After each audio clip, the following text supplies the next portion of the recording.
Hi, my name is Le Kim, Country Director for CARE International in Vietnam.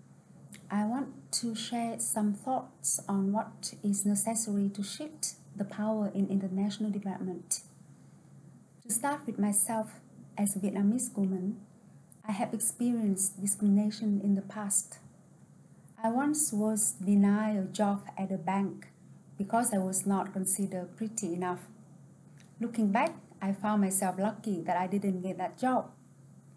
But I know that I have privilege compared to other women in my own society. I have access to jobs, education opportunities that other women did not have. My management position comes with power too. But power is not, as such, a bad thing. We should use power positively as partners or allies of those with less power in accordance with our mission.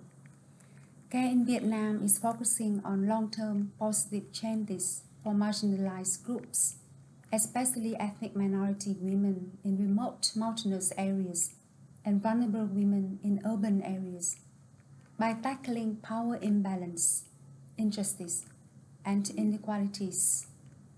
We work with local civil society actors and communities, and we know that we must recognize our power and privilege as an international NGO. So we should be humble and be prepared to make room for the voices of local feminist movements. This includes giving up our own seat at the table in order to amplify the voices of others. For example, in Vietnam, we have persistently lobbied for a former seat of a local CSO representative at the annual high-level government donor dialogue, and we succeeded.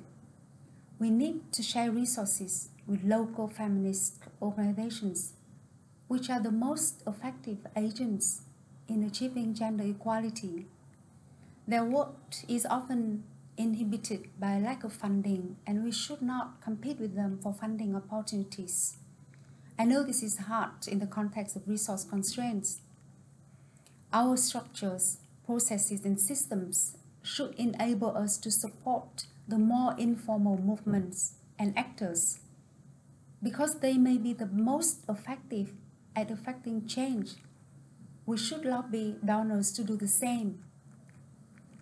We must also challenge forms of power inequality and build a truly inclusive culture in our own organization. We should have honest conversations, identify gaps, and address them. We organized a bi-monthly space here using social analysis and action tools to ensure everyone feels safe to share about their own biases.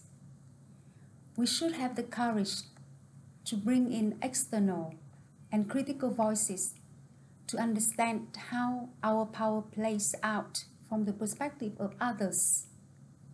We have initiated ways to get partners and stakeholder feedback about how they see us, whether we walk the talk of our core values. I have to admit that it is not always easy to hear. I would like to conclude by saying that as long as there is still injustice and inequality in our societies, each and all of us, women, men, and all other sexes, should be feminists. Thank you.